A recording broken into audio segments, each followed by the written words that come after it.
नमस्कार दोस्तों, स्वागत है आप सभी का। और आप सभी के लिए डेली एसएससी जीडी का प्रैक्टिस सेट स्टार्ट हो चुका है। कल मैंने आपको पहला सेट करवाया था, आज आपका सेट नंबर दूसरा है। इस तरह से हम टोटल 120 सेट करेंगे, एक एक सेट डेली करेंगे। ये है जीके के। इसके बाद हिंदी का भी चालू हो जाएगा और चैप्टर वाइज आपकी क्लास भी चालू हो जाएगी। जो भी नया है चैनल को सब्सक्राइब कर दीजिएगा और जिनको क्लास नहीं मिल रही है वो इस नंबर पर मैसेज कर दीजिएगा। 9753749986 पर आप मैसेज करके हमसे फ्री क्लास में जुड़ जाना और लिख देना एसएससी जीडी। एसएससी जीडी का कल शिफ्ट पहले करवाई थी, आज हम करेंगे शिफ्ट नंबर दूसरी। कौन सी करेंगे? शिफ्ट नंबर दूसरी। चलिए शुरुआत करते हैं पहले क्वेश्चन की ओर। और पहला क्वेश्चन आपके सामने क्या दिखा हुआ है, ये लीजिए। पहला क्वेश्चन आपके सामने लिखा हुआ है, ये लो। स्पर्श के कारण पौधों में दिशात्मक विकास की गति को आप क्या कहते हो? स्पर्श के कारण पौधों में दिशात्मक गति को आप क्या कहते हो, बताइए। तो उसे हम कहते हैं, क्या कहते हैं? स्पर्श के कारण पौधों में दिशात्मक गति को थिग्मोनेस्टी कहते हैं। क्या कहेंगे? थिग्मोनेस्टी कहेंगे। चलिए दूसरे नंबर का क्वेश्चन क्या लिखा हुआ है आपके सामने। महानदी और गोदावरी के डेल्टा, महानदी और गोदावरी के डेल्टा रिक्त स्थान मिट्टी से समृद्ध हैं। महानदी और गोदावरी के डेल्टा कौन सी मिट्टी से समृद्ध हैं? बिल्कुल, जलोढ़ मिट्टी से। कौन सी मिट्टी से? जलोढ़ मिट्टी से समृद्ध है। अगला क्वेश्चन क्या लिखा हुआ है? तीसरे नंबर का क्वेश्चन लिखा हुआ है, रिक्त स्थान रक्त समूह वाले व्यक्ति को सार्वभौमिक दाता माना जाता है। कौन से रक्त समूह वाले व्यक्ति को सार्वभौमिक दाता माना जाता है? Very very good. O negative, O negative, O नकारात्मक। ओ नकारात्मक रक्त वाले व्यक्ति को अक्सर यूनिवर्सल डोनर माना जाता है। यूनिवर्सल डोनर, सार्वभौमिक दाता माना जाता है। और एबी जो होता है, एबी जो होता है पॉजिटिव ब्लड वाले लोगों को यूनिवर्सल प्राप्तकर्ता कहा जाता है। ठीक है, चलिए अगला क्वेश्चन क्या लिखा हुआ है। योजना आयोग की स्थापना, योजना आयोग की स्थापना कब की गई थी? अगला क्वेश्चन है, योजना आयोग की स्थापना कब की गई थी? तो आप सभी को पता होना चाहिए कि योजना आयोग की स्थापना जो है 15 मार्च 1950 को की गई थी। योजना आयोग की स्थापना 15 मार्च 1950 को की गई थी तथा इसके चेयरमैन जो थे वो थे कौन? प्रधानमंत्री जवाहरलाल नेहरू। चलिए अगला क्वेश्चन क्या लिखा हुआ है आपके सामने। स्थानीय सरकार की त्रिस्तरीय प्रणाली में रिक्त स्थान शामिल नहीं है। स्थानीय सरकार की 3 स्तरीय प्रणाली में कौन शामिल नहीं है? तो ग्राम समिति शामिल नहीं है। कौन? ग्राम समिति शामिल नहीं है। स्थानीय सरकार की त्रिस्तरीय प्रणाली में कौन शामिल नहीं है? तो ग्राम समिति शामिल नहीं है। 73वें संविधान संशोधन अधिनियम, 73वें संविधान संशोधन अधिनियम ने पंचायती राज संस्थाओं की एक समान त्रिस्तरीय प्रणाली को लागू किया था। ठीक है, लेकिन पंचायत, ग्राम पंचायत और जिला परिषद, ग्राम समिति इसमें नहीं आती है। चलिए अगला क्वेश्चन क्या लिखा हुआ है आपके सामने। संयुक्त राज्य अमेरिका ने रिक्त स्थान में एक लोकतांत्रिक संविधान को अपनाया। संयुक्त राज्य अमेरिका ने रिक्त स्थान में एक लोकतांत्रिक संविधान को अपनाया। Very good. कब अपनाया था? 17 सितंबर 1787। कब? संयुक्त राज्य अमेरिका ने 17 सितंबर 1787 में एक लोकतांत्रिक संविधान को अपनाया था। नेपोलियन किस युद्ध में पराजित हुआ था? नेपोलियन 7 नंबर का। तो 18 जून 1815 को बेल्जियम में हुई, कौन सी? बेल्जियम में हुई कौन सी संधि? वाटरलू। नेपोलियन किस युद्ध में पराजित हुआ था? तो नेपोलियन के बारे में मैं बता देता हूँ कि इसकी 18 जून 1815 को बेल्जियम में हुई वाटरलू की लड़ाई ने नेपोलियन बोनापार्ट की अंतिम हार के रूप में चिन्हित किया था, जिसमें 19वीं शताब्दी की शुरुआत में यूरोप पर उसने क्या करा था? विजय प्राप्त किया था। नेपोलियन ने फ्रांसीसी क्रांति के दौरान फ्रांसीसी सेना में रैंक प्राप्त किया था और 1799 में फ्रांसीसी सरकार पर नियंत्रण स्थापित कर 1804 में सम्राट बना था। तो ये वाटरलू का युद्ध पराजित हुआ था। ये ऑप्शन आपका सी वाला। कौन सा पदार्थ सबसे कठोर है? ऐसा कौन सा पदार्थ है जो सबसे कठोर है? हीरा। हीरा क्या है? हीरा कार्बन का एक अपरूप है। ये सबसे कठोर, हीरा कार्बन का एक अपरूप है। हीरे में कार्बन के परमाणु 4 अन्य परमाणुओं के साथ मिलकर एक चतुष्फली संरचना का निर्माण करते हैं। तो कठोर कौन सा हो जाएगा? हीरा हो जाएगा। अगला क्वेश्चन लिखा हुआ है, भारत में स्टैचू ऑफ यूनिटी रिक्त स्थान की दुनिया की सबसे ऊंची प्रतिमा है। स्टैचू ऑफ यूनिटी 9 नंबर का, वेरी वेरी गुड। किसकी है? तो आप सभी को पता है कि स्टैचू ऑफ यूनिटी कहाँ है? ये हैं सरदार वल्लभ भाई पटेल। विश्व की सबसे ऊंची प्रतिमा स्टैचू ऑफ यूनिटी प्रतिष्ठित नेता सरदार वल्लभ भाई पटेल की मूर्ति है। यह कहाँ है? यह गुजरात में स्थित है, और यह गुजरात में स्थित है और नर्मदा नदी पर राजपीपला के पास साधु बेट नामक नदी द्वीप पर स्थित है। अगला क्वेश्चन क्या लिखा हुआ है? बेगम हजरत महल भारत के निम्न में से किस विद्रोह से संबंधित है? बेगम हजरत महल भारत के निम्न में से किस विद्रोह से संबंधित है?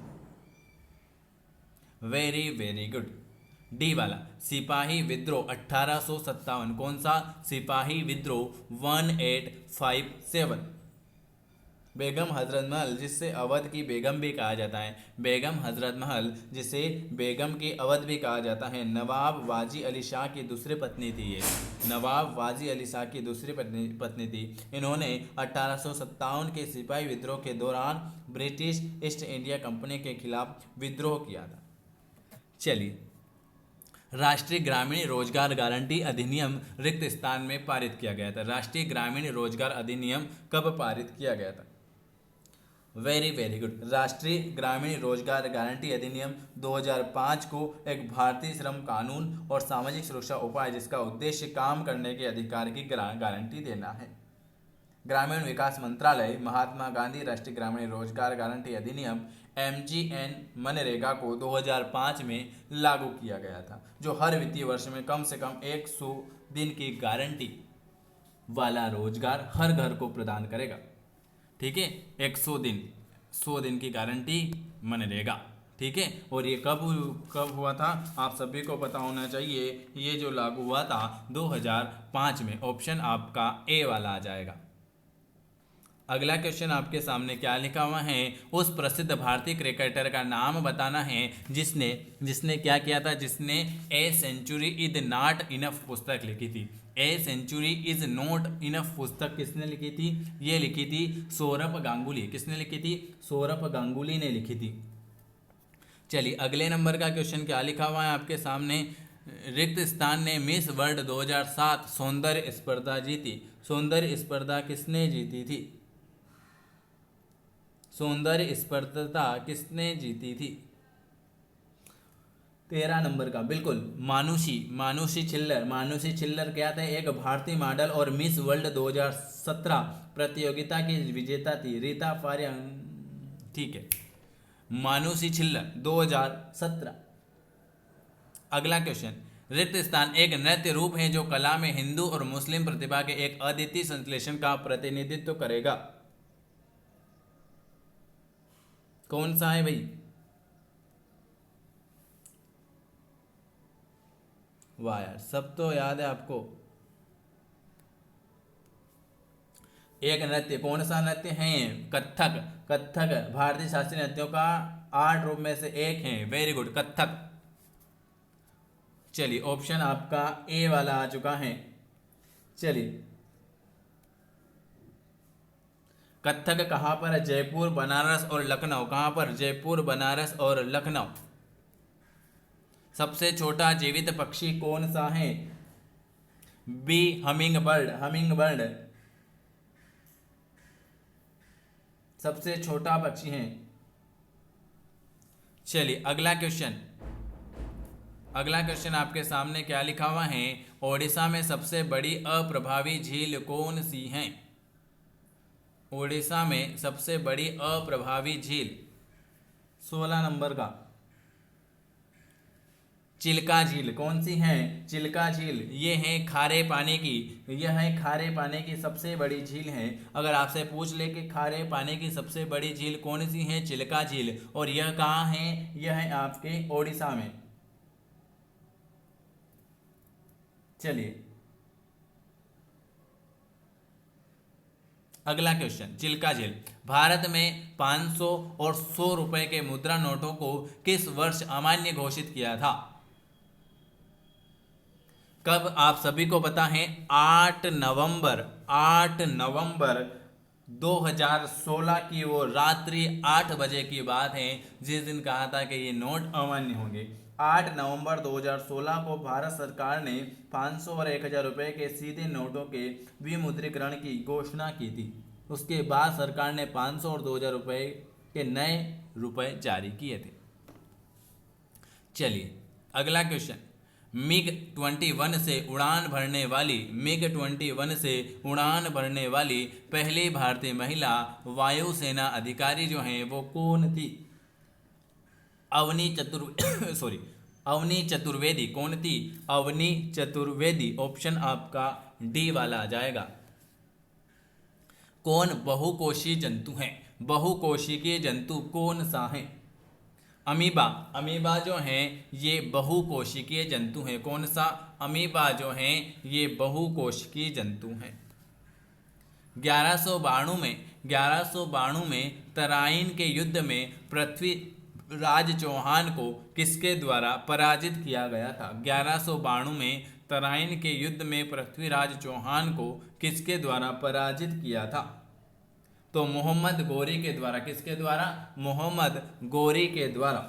तराइन की दूसरी लड़ाई 1192 ईस्वी में हुई थी। भारत के राज किसने हराया था यह भी बता देता हूं। पृथ्वीराज चौहान को तराइन के दूसरे युद्ध में मोहम्मद गोरी ने हराया था। चलिए किस राज्य की तटरेखा सबसे लंबी है? किस राज्य की तटरेखा सबसे लंबी है? गुजरात जिसकी लंबाई है 1915। प्रथम विश्व युद्ध में जान देने वाले भारतीय सैनिकों की याद में बनाया गया अखिल भारतीय युद्ध स्मारक आज किस नाम से जाना जाता है?